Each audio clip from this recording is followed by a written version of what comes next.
तो आज हम लोग डिस्कस करेंगे जो घटनासार है उसमें 6 मंथ्स की जो न्यूज़ है उसका एक जो मेन टॉपिक जैसे कि राष्ट्रीय घटनाओं के जो अर्धवार्षिकी उसको उसके बारे में डिस्कस करेंगे। ठीक है, तो पहली जो न्यूज़ है इसमें लगभग 50 के आसपास न्यूज़ हैं। ठीक है, तो हम लोग कोशिश करेंगे लगभग सारी न्यूज़ क्लियर कर दें एक दो वीडियोज़ में। ठीक है, पहला टॉपिक क्या है?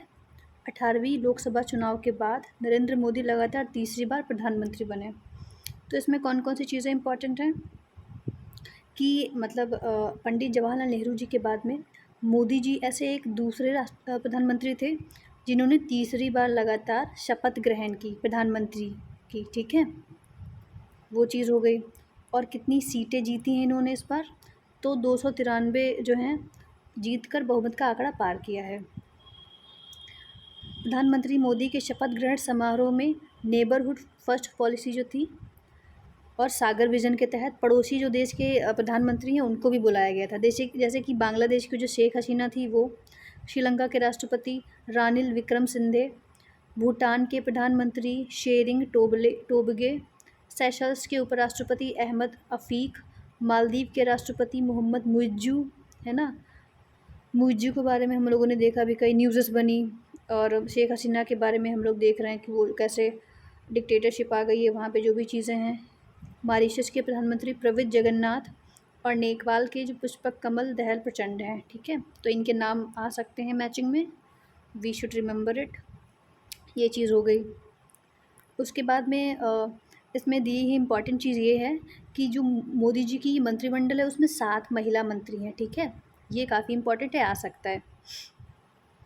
2 कैबिनेट में हैं और 5 राज्य मंत्री हैं। कैबिनेट का मतलब तो पता ही होगा कि जो मुख्य कैबिनेट जो है डिसीजन लगभग मेन कैबिनेट ही लेती है। ओके, तो 7 महिलाएं हैं यहाँ पे मोदी जी के कैबिनेट में। तो ये पेज रिवाइज करते हैं।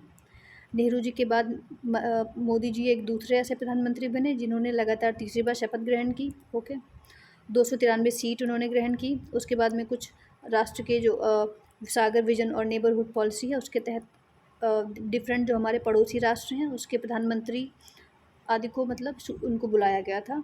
और क्या है नेक्स्ट इन्फॉर्मेशन कि 7 जो महिलाएं हैं वो मंत्रिमंडल में हैं इस। उसके बाद में ये कुछ चीज़ें दी हैं, उतना इम्पॉर्टेंट है नहीं, आती नहीं, तो हम लोग इसको नहीं पढ़ेंगे। जो इम्पॉर्टेंट चीज़ें हैं उन्हीं को पढ़ेंगे क्योंकि काफ़ी बड़ी मैगजीन है, सब कुछ पढ़ेंगे तो फिर चीज़ें उतना इफेक्टिव नहीं रह पाएंगी, है ना, हम लोग भूल भी जाते हैं। उसके बाद क्या है? 18वीं लोकसभा का चुनाव। इसमें ये चीज़ें देखनी है कि जो भारतीय जनता पार्टी है उसने 240 जो कैंडिडेट हैं उनको ही उन्होंने जीता है। और भाजपा की जो उत्तर प्रदेश में संख्या है सीटों की वो सिर्फ 13 रही। जीत के जो लोग आए, सॉरी 33 लोग ही यूपी में जीत के आ पाए। क्योंकि यूपी में इस बार हमने देखा कि कैसे चीज़ें बदल गई, कितने कम इनके एमपी जीते हैं यहाँ से। जो राम मंदिर का चर्चा था काफ़ी ज़्यादा फेमस था, न्यूज़ में था, आप लोगों ने देखा भी होगा, है ना। तो ये चीज़ है, यहाँ सीटों की संख्या वो भी इतना ज़्यादा इम्पोर्टेंट है नहीं। ओके,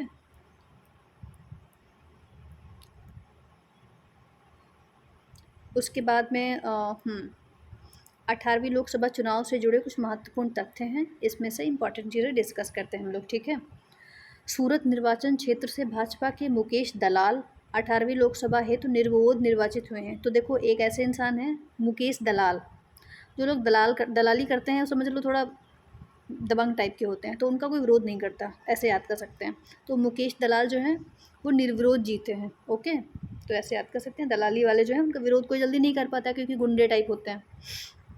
मुकेश दलाल जी गुंडे हो या ना हो, आई डोंट नो, बट ये हम लोग याद करने के लिए एक ट्रिक बना रहे हैं। ठीक है, नेक्स्ट क्या है? उत्तर प्रदेश में कौशाम्बी निर्वाचन क्षेत्र से निर्वाचित समाजवादी पार्टी के, तो ये समाजवादी पार्टी के पुष्पेंद्र सरोज जो हैं सबसे कम आयु के हैं, 25 साल, मात्र 25 साल 3 माह। अच्छा बताइएगा आप लोग कि लोकसभा में निर्वाचित होने के लिए एज कितनी होनी चाहिए? 2 ऑप्शन देंगे, ए 25 साल, बी 30 साल। ठीक है, बताइएगा ए या बी। तो ये चीज़ है कि 25 साल 3 माह, वैसे चीज़ें क्लियर हैं बट हाँ बताइएगा। नेक्स्ट है, बिहार के समस्तीपुर से लोजपा रामविलास के टिकट पर निर्वाचित शांभवी दूसरे सबसे युवा, तो शांभवी जो है दूसरी सबसे युवा हैं। ठीक है, इनकी आयु 25 वर्ष 11 माह है। नेक्स्ट क्या है कि एक रविंद्र वायकर जो हैं सबसे ज़्यादा मतों से विजयी हुए हैं, मतलब सबसे ज़्यादा मतों के अंतर से 11,75,092 मत, इतने मतों से वो विजयी हुए हैं। सॉरी, ये शंकर लालवाड़ी हैं जो इतने मतों से विजयी हुए हैं। रविंद्र वायकर जो हैं वो सबसे कम मतों से विजयी हुए हैं जो कि 48 है। ठीक है, तो शंकर जी जो हैं वो काफ़ी ज़्यादा शक्तिशाली हैं, तो ज़्यादा मतों से विजयी होंगे ही भाई। रविंद्र वायकर वो उतना शक्तिशाली नहीं है, इसलिए 48 मतों से विजयी होंगे। ठीक है, रविंद्र इंद्र आ रहा है इसमें, तो उस ऐसे याद कर सकते हैं। नेक्स्ट है असम के जेल में निरुद्ध कट्टरपंथी खालिस्तान अलगाववादी। तो इन अमृतपाल जी जेल में रहते हुए खडूर साहिब पंजाब के निर्वाचन क्षेत्र से उम्मीदवार बने और 2 लाख मतों से विजयी हुए। सोलो है ना, तो अमृतपाल वाली चीज़ है। और ये है 18वीं लोकसभा के निर्वाचित 543 सांसदों में 74 महिलाएं हैं। तो ये भी इम्पॉर्टेंट है कि टोटल कितनी महिलाएं। देखो हम लोगों ने देखा था कि मोदी जी के जो कैबिनेट वगैरह थी उसमें कितनी थी, 7 महिलाएं। इसमें टोटल कितनी हैं लोकसभा में, तो 74 महिलाएं हैं। 543 में से 2 तो चले गए ना एंग्लो इंडियन एक्ट के द्वारा, तो 543 बचे। पहले 545 हुआ करते थे। ठीक है, वो चीज़ हो गई। तो यहाँ पे ये भी इम्पोर्टेंट है कि सबसे ज़्यादा महिला सांसद भाजपा की हैं 30, फिर कांग्रेस की 14, है ना, ये चीज़ हो गई। नेक्स्ट चीज़ क्या है, मध्य प्रदेश में नोटा के लिए 2,18,674 मत इंदौर निर्वाचन क्षेत्र से पड़े, जो इस मामले में रिकॉर्ड है। तो सबसे ज़्यादा नोटा जो है वो इंदौर में लोगों ने दबाया कि भाई कोई भी सांसद हमारे लिए उतना उचित नहीं दिख रहा है हमको। ठीक है, तो उन लोगों ने नोटा दबा दिया कि भाई जाओ, मुझे नहीं पसंद है कोई, है ना। हाँ, नेक्स्ट क्या है, भारतीय जनता पार्टी ने 2024 के 18वीं लोकसभा के चुनाव में 6 राज्यों में क्लीन स्वीप किया, मतलब कि जितने सांसद हैं पूरे जीत गए, 25 में से 25, है ना, एग्जाम्पल के तौर पे। तो देखो मध्य प्रदेश में टोटल भाजपा के जीते। ठीक है, उत्तराखंड में टोटल भाजपा के जीते, हिमाचल प्रदेश में भी, अरुणाचल प्रदेश में भी, त्रिपुरा, दिल्ली, इन सब में। फिर तमिलनाडु, मिजोरम, मेघालय, मणिपुर, नागालैंड, सिक्किम, एनडीए को कोई सीट प्राप्त नहीं हुई। इस बार पहली बार केरल में भी भाजपा की 1 सीट प्राप्त हुई। तो केरल, तमिलनाडु, कर्नाटका, इन सब की अलग पार्टीज़ हैं, तो मोस्टली उनको ही वोट देते हैं वो लोग। बट यहाँ पे क्या हुआ कि केरल में पहली बार एक भाजपा की सीट जीत गई, वो चीज़ है। फिर क्या है, भारतीय पार्टी के उड़ीसा से सांसद भर्तृहरि महताब को 18वीं लोकसभा का प्रोटेम स्पीकर चुना गया था। प्रोटेम स्पीकर का मतलब क्या होता है, हम बताते हैं। देखो जब जो लोकसभा है उसका नया चुनाव आने वाला होता है, तो पहले वाले सब डिसॉल्व हो जाते हैं। ठीक है, स्पीकर भी मतलब हट जाता है अपनी सीट से। तो जो नई लोकसभा गठित होती है उसमें लोगों को शपथ दिलाने वाला तो स्पीकर ही होता है ना, जितने सांसद वगैरह होते हैं। लेकिन जब स्पीकर भी नहीं है, वो भी डिसॉल्व हो गया पहले का, तो एक प्रोटेम स्पीकर दिया जाता है, वो सबको शपथ दिलाता है। फिर क्या होता है कि एक नया जो स्पीकर है वो जो लोग सांसद होते हैं उसी में से चूज़ कर लिया जाता है। ठीक है, ये चीज़ है। फिर क्या है, भारतीय जनता पार्टी के राजस्थान कोटा से लोकसभा सांसद ओम बिरला जो हैं वो दोबारा से चुन लिए गए हैं स्पीकर। ठीक है, उसके बाद में ये जो स्टेट्स हैं इसमें भी चुनाव हुए थे, इसका देखते हैं। आंध्र प्रदेश, उड़ीसा, अरुणाचल प्रदेश, सिक्किम, इनमें विधानसभा चुनाव के बाद नई सरकार का गठन हुआ है। ठीक है, तो इन राज्यों में अरुणाचल प्रदेश में भाजपा का पहले से भी अधिक मजबूती से जो है सत्ता पर कब्जा देखने को मिला है। सिक्किम में 32 में से 31 सीटें जीतकर सिक्किम क्रांतिकारी मोर्चा जो है वो बढ़त बनाए हुए। मतलब हमने क्या देखा कि सिक्किम में विधानसभा की 32 सीटें हैं पूरी। ओके, ये आता है मैचिंग के लिए, जैसे कि सिक्किम, यूपी ऐसे करके दी होती है, 10 सीटें दी होती हैं, तो यहाँ पे हम याद कर लेंगे क्योंकि ये अभी गठित की गई हैं, तो ये इंपॉर्टेंट है। सिक्किम में टोटल 32 सीटें हैं और अरुणाचल प्रदेश में पेमा खांडू जो हैं वो बन गए हैं सीएम। तो उसमें क्या देखते हैं कि अरुणाचल प्रदेश में 60 सीटें हैं विधानसभा की। ठीक है, 60 इस प्रकार से देखते हैं। तो इस टाइप से हमने देख लिया। ठीक है, नेक्स्ट क्या है, सिक्किम में प्रेम सिंह तमांग के नेतृत्व में नई सरकार का गठन। तो सिक्किम में हमने जैसे बताया कि विधानसभा में 32 सीटें हैं। उस वहाँ के बने हैं सीएम प्रेम सिंह तमांग। ये भी आता है कि सीएम मिलाओ राज्य, है ना, सीएम नए गठित होते हैं मोस्टली वो, और राज्य। तो ये पेमा खांडू जो हैं वो अरुणाचल प्रदेश के हैं। सिक्किम के कौन है? प्रेम सिंह। तो देखो दोनों में प्रेम आ रहा है, सिक्किम और अरुणाचल दोनों में प्रेम आ रहा है। तो प्रेमा सिंह खांडू जो हैं, खांडू, है ना। अब जैसे अरुणाचल प्रदेश चाइना से जुड़ा हुआ राज्य है, तो वहाँ पे काफ़ी ज़्यादा खड्डे वगैरह हैं, इसलिए खांडू बोला उसको, है ना। और प्रेमा सिंह तमांग, देखो सिक्किम में तमांग इस टाइप के जो सरनेम वगैरह हैं वो सिक्किम, नेपाल, तिब्बत, इन सब में ज़्यादातर होते हैं, ठीक है। तो ऐसे याद कर लेंगे,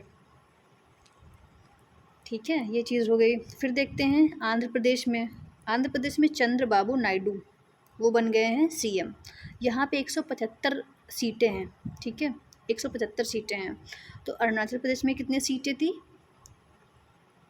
अरुणाचल प्रदेश में 60 सीटें थी, सिक्किम में 32 थी, और यहाँ पे कितनी हैं? आंध्र प्रदेश में 175, ठीक है।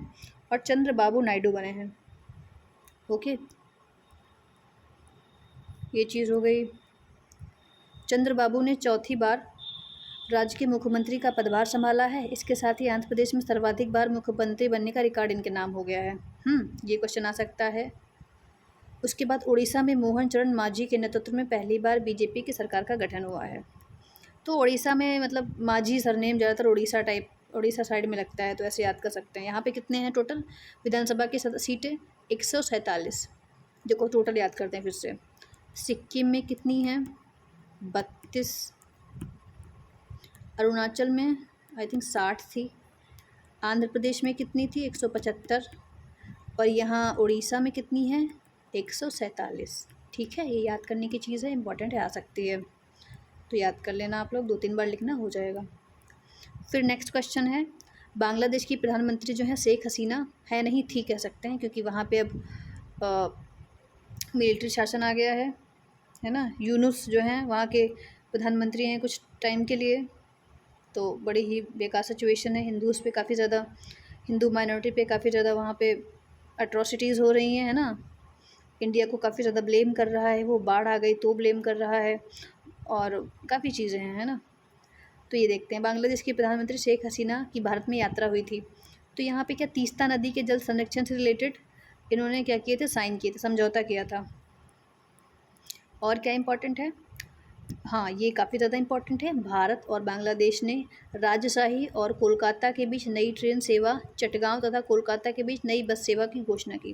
देखो एक नई ट्रेन सेवा और नई बस सेवा, ठीक है। जैसे कि हम जानते हैं बांग्लादेश जो है इंडिया से सबसे बड़ी बाउंड्री शेयर करता है। ये भी क्वेश्चन बनता है कि इंडिया मतलब इंडिया से लैंड बाउंड्री सबसे ज़्यादा लंबी किस देश की है? तो वो है बांग्लादेश, ठीक है, बांग्लादेश है। तो राजशाही और कोलकाता के बीच ट्रेन, देखो राजा लोग मतलब ट्रेन पे आराम से सोते सोते जाते हैं, तो ऐसे याद कर सकते हैं। राजशाही और कोलकाता के बीच ट्रेन, चटगांव तथा कोलकाता। तो चटगांव और कोलकाता के बीच बस सेवा। बस जो है चट से मतलब हमको पहुंचा देती है, ट्रेन थोड़ा टाइम लेती है ना, क्योंकि ट्रेन का निश्चित है कि भाई अपनी पटरी पे जाएगी, लेकिन बस तो कहीं भी जा सकती है ना। तो चट से हमको पहुंचा देती है, इसलिए चटगांव कोलकाता के बीच क्या होगा? ये बस सेवा शुरू करी है, ओके। फिर है भारत ई मेडिकल वीज़ा शुरू करेगा। अब कैसे ही कर पाएगा, इतने लफड़े चल रहे हैं भाई बांग्लादेश के साथ में, बट हाँ उस टाइम पे कहा था कि हम करेंगे शुरू वीज़ा। और हरित साझेदारी की बात की थी, ओके। कुछ समझौते थे उसके बारे में हम लोग एक बार नज़र डाल लेते हैं, आ सकते हैं, उतना इम्पोर्टेंट नहीं है बट एक बार देख लेते हैं। भारत बांग्लादेश ने डिजिटल साझेदारी पर समझौते पर हस्ताक्षर किया था। समुद्री सहयोग और नीली अर्थव्यवस्था से रिलेटेड, अंतरिक्ष प्रौद्योगिकी और उपग्रह संचार से रिलेटेड, ठीक है। रेल मंत्रालय के बीच संपर्क बढ़ाने की बात की गई थी। समुद्र विज्ञान में संयुक्त अनुसंधान खोज इस टाइप की चीज़ों को बढ़ावा देने के लिए बात की गई थी। आपदा प्रबंधन रणनीतियों और तन्यता प्रयासों को मजबूत करने के लिए बातें की गई थी, ठीक है। मत्स्य पालन में सहयोग के लिए भी समझौता हुआ था। DSSSC रक्षा सेवा स्टाफ कॉलेज वेलिंगटन और DSCSC रक्षा सेवा कमान स्टाफ मीरपुर जो रक्षा के क्षेत्र में सैन्य शिक्षा और रणनीतिक अध्ययन सहयोग को बढ़ावा देंगे, ठीक है। ये चीज़ है। फिर एक काफ़ी इंपॉर्टेंट ये न्यूज़ है हमारी, आ सकती है, काफ़ी ज़्यादा चांसेस, मुझे तो 80% चांसेस लग रहे हैं आने के ये चीज़। तो जो कोझीकोड है भारत का पहला यूनेस्को साहित्य शहर घोषित किया गया है। ओके, यूनेस्को जो है पता है जो इम्पोर्टेंट साइट्स वगैरह होते हैं नेचुरल और हिस्टोरिकल, उनको मान्यता देता है ताकि उनका संरक्षण किया जा सके। ओके, तो अपनी समृद्धि सांस्कृतिक विरासत के लिए प्रसिद्ध उत्तरी केरल, तो ये आ सकता है कि ये कहाँ पे है कोझीकोड, है ना। और यूनेस्को ने इसको क्या घोषित किया है, लाइक साहित्य शहर। ठीक है, तो ये चीज़ इंपॉर्टेंट है। तो ये भारत का पहला साहित्य शहर घोषित किया गया यूनेस्को के द्वारा। ये बहुत ज़्यादा इंपॉर्टेंट चीज़ है, याद करना कि भारत का जो पहला साहित्य शहर घोषित किया गया है यूनेस्को के द्वारा। मैं रिपीट करती हूँ ताकि थोड़ा सा इम्फेसाइज हो चीज़ें, तो ध्यान ज़्यादा जाए उस पर। ठीक है, उसके बाद में क्या है, अक्टूबर 2023 में कोझीकोड को यूनेस्को क्रिएटिव सिटीज नेटवर्क की साहित्य श्रेणी में स्थान मिला था। मतलब 2023 में क्रिएटिव सिटीज नेटवर्क और 2024 में क्या हुआ, साहित्य शहर। ठीक है, केरल के मालाबार तट पर स्थित कोझीकोड 500 से अधिक पुस्तकालय, 700 प्रकाशकों और सशक्त साहित्य शिक्षा का आधार है, जिस कारण से 2012 में मूर्तियों का शहर का टैग मिला। तो आ सकता है कि मूर्तियों का शहर का टैग किसको मिला, तो किसे मिला, कोझीकोड को। ठीक है, नेक्स्ट है, ये बहुत ज़्यादा महत्वपूर्ण है, आने के पक्के चांसेस लग रहे हैं। हाँ, इसी के कारण हमारी पीसीएस की परीक्षा भी जो है वो आगे बढ़ा दी गई थी। तो हाँ, काफ़ी चांसेस हैं इसको आने के। 21 जून 2024 को अधिसूचना जारी की गई थी। ठीक है, लोक परीक्षा अनुचित साधन रोकथाम अधिनियम 2024। तो ये भी देखो, 6 फरवरी को लोकसभा में पारित हुआ, 9 फरवरी को राज्यसभा में और 12 फरवरी को मंजूरी प्रदान की गई थी राष्ट्रपति के द्वारा, है ना। जैसे कि हम जानते हैं किसी भी मतलब बिल को पारित करवाने के लिए लोकसभा राज्यसभा दोनों मतलब अपना बहुमत दिखाएं, फिर राष्ट्रपति के साइन हो के तब जाके वो एक बनेगा बिल, सॉरी एक्ट, है ना, एक्ट होगा वो। बिना पारित किए तो बिल रहता है वो। ठीक है, तो यहाँ पे क्या दिया है, सरकारी परीक्षाओं में गड़बड़ी को रोकने के लिए लाए गए इस कानून में 10 साल तक की कैद हो सकती है और 1 करोड़ रुपये का जुर्माना हो सकता है। भाई तो सोच समझ के कदम बढ़ाइएगा। नेक्स्ट क्या है, सार्वजनिक परीक्षा में अनुचित साधनों का प्रयोग करने पर 3 से 5 वर्ष की सज़ा और 10 लाख रुपए तक का जुर्माना किया जा सकता है। नकल की रोकथाम के लिए न्यूनतम 3 से 5 वर्ष की कैद और इस तरह के संगठित अपराध में शामिल लोगों को 5 से 10 साल की जेल व न्यूनतम 1 करोड़ रुपये का प्रावधान है। ठीक है, तो देखो 10 साल, 1 करोड़, 3 से 5 वर्ष, 10 लाख रुपये, है ना। 3 से 5 वर्ष, 10 लाख, ऐसे चीज़ें हैं ना, 10 साल, 1 करोड़, तो भाई बच के रहना है। ये कहाँ पे चीज़ें मतलब लागू होंगी, इस कानून के दायरे में यूपीएससी, एसएससी, रेलवे की ओर से आयोजित प्रतियोगी परीक्षाएं, बैंकिंग भर्ती परीक्षाएं और राष्ट्रीय परीक्षा एजेंटी मतलब नेट, है ना, सॉरी एनटीए नेट की ओर से आयोजित सभी कंप्यूटर आधारित परीक्षाएं आएंगी। ठीक है, तो किसी भी परीक्षा में अगर नाटक करेगा कोई, है ना, इधर से उधर, तो फिर उसकी ऐसी तैसी कर देगी गवर्नमेंट। तो बिल भी पास हो गया है अब क्या। हाँ, अगला जो टॉपिक है वो रिलेटेड है, भुज का स्मृति वन भूकंप स्मारक यूनेस्को के खूबसूरत संग्रहालयों में शामिल। भुज पता है हमको, गुजरात में था, यहाँ पे भूकंप आया था, काफ़ी लोग मतलब चले गए थे। तो ये एक स्मारक बना है जो कि यूनेस्को के खूबसूरत संग्रहालयों में शामिल हो गया है। कच्छ जिले में स्थित भुज के स्मृति वन भूकंप स्मारक संग्रहालय को दुनिया के 7 सबसे खूबसूरत संग्रहालयों की श्रेणी में यूनेस्को के प्रिक्स वर्सेस पुरस्कार में तीसरा स्थान प्रदान किया गया। तो प्रिक्स वर्सेस पुरस्कार किसको मिला है, क्वेश्चन आ सकता है, इंपॉर्टेंट है। तो किसको होगा, भुज को, भुज का जो मतलब संग्रहालय है। गुजरात के मुख्यमंत्री कौन है, भूपेंद्र पटेल। ठीक है, ये चीज़ याद कर लो क्योंकि मुख्यमंत्री आते हैं। नेक्स्ट क्या इसमें दिया है, इस संग्रहालय का डिज़ाइन जो काफ़ी अच्छा है इसमें, क्योंकि इसमें हज़ारों पेड़ों की हरियाली के बीच भुजियो पहाड़ी पर बना है। तो इसका जो जियोग्राफिकल लोकेशन है कि चारों तरफ बढ़िया हरा हरा सब कुछ पेड़ है, फिर ये पहाड़ी है, इसके ऊपर बना है, तो मतलब काफ़ी मनमोहक है। फिर क्या है, प्रधानमंत्री मोदी जी ने 26 जनवरी 2001 को कच्छ में आए विनाशकारी भूकंप, तो ये आ सकता है कि कच्छ में भूकंप कब आया, तो 2001 में आया। ठीक है, तो 28 अगस्त 2022 को गुजरात में इसका उद्घाटन किया था मोदी जी ने। ओके, वो चीज़ हो गई। और ये इम्पॉर्टेंट चीज़ है काफ़ी ज़्यादा। ये दुनिया का सबसे बड़ा मियावाकी जंगल है। मियावाकी जंगल का तो मतलब मियावाकी एक तकनीक होती है, पीसीएस में क्वेश्चन आया इसके बारे में। इसमें क्या होता है कि कम जगह में एक जैसे पट्टी, बड़े पेड़ फिर छोटे पेड़, बहुत मतलब पास पास करके बहुत ज़्यादा पेड़ों का घनत्व बना देते हैं। ये कहाँ से ली गई थी? तो जापान से, है ना। तो मियावाकी तकनीक जो है उसके बारे में क्वेश्चन आ सकता है, तो इम्पॉर्टेंट है ये चीज़। फिर क्या है, भारत की सबसे बड़ी जलवायु घड़ी, ये भी इम्पॉर्टेंट है। किसके द्वारा? 23 अप्रैल 2024 को वैज्ञानिक एवं औद्योगिक अनुसंधान CSIR इसने पृथ्वी दिवस समारोह के एक भाग के रूप में रफ़ी मार्ग नई दिल्ली में CSIR मुख्यालय भवन में भारत की सबसे बड़ी जलवायु घड़ी की स्थापना की। तो कहाँ पे स्थापना की? नई दिल्ली रफ़ी मार्ग जो CSIR का मुख्यालय भवन है वहाँ पे, ठीक है। इसका क्या मीन है? जलवायु घड़ी एक सरल उपकरण पर केंद्रित है। एक घड़ी जो शून्य उत्सर्जन हमारी समय सीमा तक पहुंचने के लिए महत्वपूर्ण समय विंडो की गिनती करता है, जबकि प्रमुख समाधान मार्गों लाइफ लाइन पर हमारी प्रगति ट्रैक करता है। तो ट्रैक करता है कि भाई कितना हमने पोल्यूशन किया, ये सब चीज़ें, है ना। सितंबर 2020 में न्यूयॉर्क में लॉन्च के बाद से क्लाइमेट क्लॉक टीमें चियापास से कजाकिस्तान तक, कोरिया से ग्लासगो तक दुनिया भर में सक्रिय हो गई हैं। तो न्यूयॉर्क में लॉन्च हुई थी 2020 में क्लाइमेट क्लॉक, ठीक है। उसके बाद में कजाकिस्तान हो गया, सेंट्रल एशिया का कंट्री, कोरिया, ईस्ट एशिया का कंट्री, ग्लासगो, इन सब में मतलब सक्रिय हो गया। वर्ल्ड के डिफरेंट कंट्रीज़ हैं उसमें इसको लगाया गया जलवायु घड़ी को, ताकि देख पाएँ कि जलवायु में क्या परिवर्तन हो रहा है ना, किस गति से इसका निराकरण हो रहा है, वो सब चीज़ें इसमें बताई जाएंगी। अगला टॉपिक देखते हैं। कश्मीर में विश्व के सबसे ऊंचे रेलवे पुल का पूर्ण ट्रेन ट्रायल का सफल परीक्षण किया गया। तो देखो, कश्मीर में विश्व के सबसे ऊंचे रेलवे पुल का मतलब है कि रेल जा रही है, अब पुल आ गया, मान लिया यहाँ नदी पड़ रही है तो पुल बनाना पड़ेगा, रेलवे को भी थोड़ा ऐसे ऐसे ला के ऐसे कर देंगे, है ना। तो ये सबसे ऊंचा पुल है ना। उसका पूर्ण ट्रेन ट्रायल सफल कर दिया गया कि भाई यहाँ से ट्रेन आई गई, ऊपर से कोई दिक्कत नहीं हुई, आराम से मस्त गई, ठीक है। अब अंदर थोड़ा देख लेते हैं कुछ टॉपिक्स, सॉरी मतलब कुछ इसके अंदर का।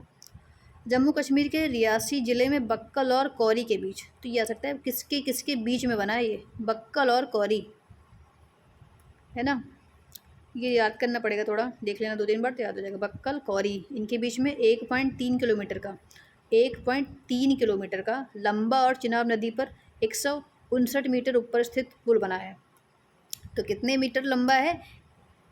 1.3 किलोमीटर लंबा है और 359 मीटर ऊपर स्थित है ये। यह विश्व का सबसे ऊंचा एकल मेहराब वाला रेलवे पुल है, जो 287 किलोमीटर लंबे उधमपुर श्रीनगर बारामूला रेल लिंक परियोजना का हिस्सा है, ठीक है। थोड़ा याद करने वाली चीज़ें हैं, बोरिंग सी हैं, बट हाँ हमको थोड़ा देख लेना है 1-2 बार, ताकि जब ऑप्शन दिखें तो टिक करने में उतनी दिक्कत ना हो।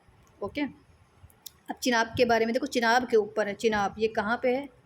तो पता ही है हमें, इंडिया पाकिस्तान इन दोनों के शेयरिंग बॉर्डर पे समझ लो, है ना, शेयरिंग में है नदी ये, जम्मू कश्मीर रीजन में, है ना। चिनाब पुल का निर्माण एक सहयोगात्मक प्रयास है जिसमें विभिन्न अंतर्राष्ट्रीय संगठन और भारतीय प्रौद्योगिकी संस्थान IIT, रक्षा अनुसंधान, है ना, अंतर्राष्ट्रीय संगठन संधान है, IIT है, रक्षा अनुसंधान विकास मतलब DRDO, ये सब लोग मिलके बनाया है। भारतीय भूविज्ञान सर्वेक्षण, इन सब ने मिलके बनाया है, ठीक है। चिनाब नदी भारत और पाकिस्तान की एक प्रमुख नदी है जो सिंधु नदी की सहायक नदी है। तो देखो, सिंधु की सहायक नदी है। यह नदी हिमाचल प्रदेश के लाहौल और स्पीति जिले के ऊपर हिमालय के तांडी नामक स्थान 2 धाराओं चंद्रा और भागा से बनती है। तो देखो, काफ़ी इंपॉर्टेंट है ये इन्फॉर्मेशन। हिमाचल की जो लाहौल और स्पीति ज़िले हैं उसके ऊपर से तांडी नाम का एक शहर मतलब स्थान है, तांडी। जैसे नदी तांडव मचाती है जब उफान पे आती है, तो तांडी नाम का स्थान, ता, है ना। चिनाब, तांडी, चिनाब जो है तांडव मचाती है जब ज़्यादा पानी आ जाता है, ऐसे याद कर सकते हैं, ठीक है। तांडी नाम के स्थान पे 2 धाराओं चंद्र और भागा, तो चिनाब से हो गया चंद्रा, चंद्रभाग, जैसे हम लोग नॉर्मली चंद्रभाग काफ़ी बार सुनेंगे, तो चंद्रभागा, ठीक है, ऐसे याद कर सकते हैं। फिर क्या है, तिरुवनंतपुरम में जीरो वेस्ट टू लैंडफिल मान्यता प्राप्त करने वाला पहला हवाई अड्डा बना। तो zero waste to landfill, okay, तो हवाई अड्डा बन गया तिरुवनंतपुरम का। तो तिरुवनंतपुरम कहाँ है? केरल में है। पहली बात, केरल का तिरुवनंतपुरम अंतर्राष्ट्रीय हवाई अड्डा जीरो वेस्ट टू लैंडफिल की मान्यता प्राप्त करने वाला भारत का पहला हवाई अड्डा बन गया है। यह सम्मान उस भारतीय उद्योग परिसर के सतत विकास उत्कृष्टता केंद्र से मिला। कठोर मूल्यांकन के माध्यम से यह सत्यापित किया गया है कि तिरुवनंतपुरम हवाई अड्डा अपने अनुकरणीय अपशिष्ट प्रबंधन रणनीतियों को लागू किया है। इसके परिणामस्वरूप लैंडफिल से 99.50% कचरे का प्रभावशाली उपयोग हुआ है। तो मतलब ये लोग अपने लैंडफिल के कचरे का उपयोग कर रहे हैं, जैसे खाद बनाने में, इस टाइप की चीज़ों में है ना, उपयोग कर रहे हैं ये लोग। हवाई अड्डे में एक अपशिष्ट प्रबंधन प्रणाली है जो ISO, ये कुछ मतलब दी हैं चीज़ें 14/001/2015 मानक का पालन करती है, जिसका उद्देश्य पर्यावरणीय प्रदूषण में सुधार करना है और अपशिष्ट आधारित क्रैडल टू क्रैडल सिद्धांत को काम करती है। तो ये आ सकता है कि कौन से सिद्धांत पे काम किया है जो तिरुवनंतपुरम का अंतर्राष्ट्रीय हवाई अड्डा है, उन्होंने जीरो लैंडफिल टू वेस्ट करके किया है। तो क्रैडल टू क्रैडल, क्रैडल का मतलब बच्चा जो चलता है धीरे धीरे, ऐसे इस टाइप से। तो थोड़ा सा दिमाग लगा सकते हैं ऐसे, ठीक है। तो ये कहाँ पे है? तिरुवनंतपुरम में, जीरो टू वेस्ट लैंडफिल और क्रैडल टू क्रैडल। नेक्स्ट क्या है? WHO ने हैदराबाद स्थित राष्ट्रीय भारतीय चिकित्सा विरासत संस्थान को मान्यता दी है। इसमें क्या है कि विश्व स्वास्थ्य संगठन WHO ने आयुष मंत्रालय के अंतर्गत हैदराबाद में स्थित राष्ट्रीय भारतीय चिकित्सा विरासत संस्थान को पारंपरिक चिकित्सा अनुसंधान के लिए सहयोगी केंद्र के रूप में नामित किया है, ठीक है। तो कहाँ का है ये है हैदराबाद का, है ना, हैदराबाद का है। WHO ने मतलब वर्ल्ड हेल्थ ऑर्गेनाइजेशन ने इसको नामित किया है। 1956 में स्थापित था ये। विभिन्न डिजिटल पहलों में भी अग्रणी रहा है और 14 जून 2024 को घोषित यह मान्यता 4 साल की अवधि के लिए दी गई थी। ऐसे सम्मान को पाने वाला ये तीसरा भारतीय संस्थान बन गया, ठीक है। NIIMH ने अमर पोर्टल विकसित करने में महत्वपूर्ण भूमिका निभाई है। 16,000 आयुष पांडुलिपियों सूचीबद्ध करता है, जिसमें 4,249 डिजिटलाइज्ड पांडुलिपियाँ हैं, 1,224 दुर्लभ पुस्तकें हैं, 14,126 कैटलॉग हैं और समथिंग पत्रिकाएँ, ऐसे करके इन्फॉर्मेशन है। उतना इंपॉर्टेंट नहीं है ये, है ना। मेन चीज़ है कि WHO ने हैदराबाद में स्थित जो भारतीय चिकित्सा विरासत संस्थान है उसको मान्यता दी है। तो किसने दी है? WHO ने दी है, ऐसे करके आ सकता है। कहाँ पे है? हैदराबाद में है। कौन सा नाम है? राष्ट्रीय भारतीय चिकित्सा विरासत। ये 3 क्वेश्चन जो इसका टॉपिक है इसी से आ सकता है, ठीक है। बाकी अंदर उतना इंपॉर्टेंट नहीं मुझे लग रहा है। नेक्स्ट है DD किसान चैनल द्वारा AI एंकर कृषि और भूमि लॉन्च किया। ये बहुत इंपॉर्टेंट है क्योंकि भाई DD किसान चैनल जो है उसने दूरदर्शन चैनल DD किसान जो है कब दूरदर्शन चैनल DD किसान जो है 26 मई 2024 को अपनी नवीं वर्षगांठ के अवसर पर भारत के सरकारी प्रसारण इतिहास में पहले AI एंकर कृषि और भूमि को पेश करके एक उल्लेखनीय यात्रा की शुरुआत की इन्होंने। तो भूमि और कृषि, देखो नाम से ही लग रहा है कि हाँ रिलेटेड है किसी कृषि वगैरह की चीज़ों से, एग्रीकल्चरल चीज़ों से, ठीक है। यह अभूतपूर्व कदम देश के कृषि समुदाय को बेहतर सेवा देने के लिए अत्यधिक तकनीक का लाभ उठाने के लिए किया गया। इस उल्लेखनीय उपलब्धि में AI एंकर कृषि और भूमि के पास आश्चर्यजनक रूप से 50 भाषाओं में संवाद करने की क्षमता है। तो भाई 50 भाषाओं बोल सकते हैं ये लोग, एंकर ऐसे हैं ये। एंकर का मतलब जो जैसे न्यूज़ वगैरह में एंकर होते हैं उस टाइप से चीज़ें ना, बताते हैं चीज़ों के बारे में। और ये 24 घंटे काम कर सकते हैं 365 दिन तक लगातार। समझ लो कितना तगड़ा इनके पास। मतलब अगर नेगेटिवली देखो तो ह्यूमन के जो चीज़ें हैं उनकी जॉब को रिप्लेस भी कर रहा है काफ़ी, क्योंकि 24/7 लगभग कितने लोग लग जाएंगे और ये अकेले कर सकता है। फिर क्या है, AI एंकर पेश करने वाली DD किसान देश का पहला सरकारी चैनल बना। ये भी इंपॉर्टेंट है कि भाई AI एंकर पेश करने वाला सरकारी चैनल पहला कौन सा है? तो DD किसान। इसमें यही है कि मौसम, बाजार, सरकारी योजनाओं, नवीनतम कृषि अनुसंधान, इन सब पे महत्वपूर्ण जानकारी देगा, ठीक है। तो नरेंद्र मोदी जी ने DD किसान की जो मतलब लॉन्च किया था 26 मई 2015 को DD किसान लॉन्च किया गया था, ठीक है। नेक्स्ट है बिहार का नागी और नकटी पक्षी अभ्यारण्य रामसर स्थल घोषित किया गया। ये भी काफ़ी इंपॉर्टेंट है भाई। नागी और नकटी जो पक्षी अभ्यारण्य है बिहार का, वो रामसर स्थित घोषित किया गया है। तो केंद्रीय पर्यावरण, वन एवं जलवायु परिवर्तन मंत्रालय ने बिहार में नकटी और नागी पक्षी अभ्यारण्यों को रामसर सम्मेलन के तहत अंतर्राष्ट्रीय महत्व के नवीनतम आर्द्रभूमि के रूप में 2024 में अधिसूचित किया है। दोनों मानव निर्मित है, ठीक है। इंपॉर्टेंट क्या है, दोनों जो है मानव निर्मित हैं और बिहार के जमुई जिले के झाझा वन क्षेत्र में स्थित हैं दोनों ही, ठीक है। बिहार में अब रामसर कन्वेंशन के तहत 3 आर्द्रभूमि स्थल हो गए हैं। कितने हो गए? 3, 2 ये जुड़ गए, है ना, और एक पहले से था, तो 3 हो गए टोटल। बिहार में अब रामसर कन्वेंशन के तहत 3, ठीक है, हो गया। बिहार के नवीनतम 2 स्थलों के बाद देश में रामसर स्थलों की कुल संख्या कितनी हो गई है? 82। आ सकता है कि भाई देश में कितने रामसर स्थल हैं टोटल, तो 82 अभी के लिए 82, बाकी आई दृष्टि आएगी तो शायद उसमें चीज़ें डिफरेंट हो, है ना, थोड़ा बहुत आगे पीछे हो सकता है। तो 82 है रामसर स्थल अभी भारत में। नागा पक्षी अभ्यारण्य जो है 81वें नंबर पे रामसर सूची में आया है, और ये नकटी जो है वो 82वें, ठीक है, वो चीज़ हो गई। भारत दुनिया के रामसर स्थलों में तीसरी श्रेणी पे आ चुका है अब। वर्तमान में चीन में सबसे ज़्यादा हैं, फिर भारत में दुनिया रामसर स्थलों की तीसरी सबसे बड़ी संख्या है। वर्तमान में चीन और भारत में 82 रामसर स्थल हैं।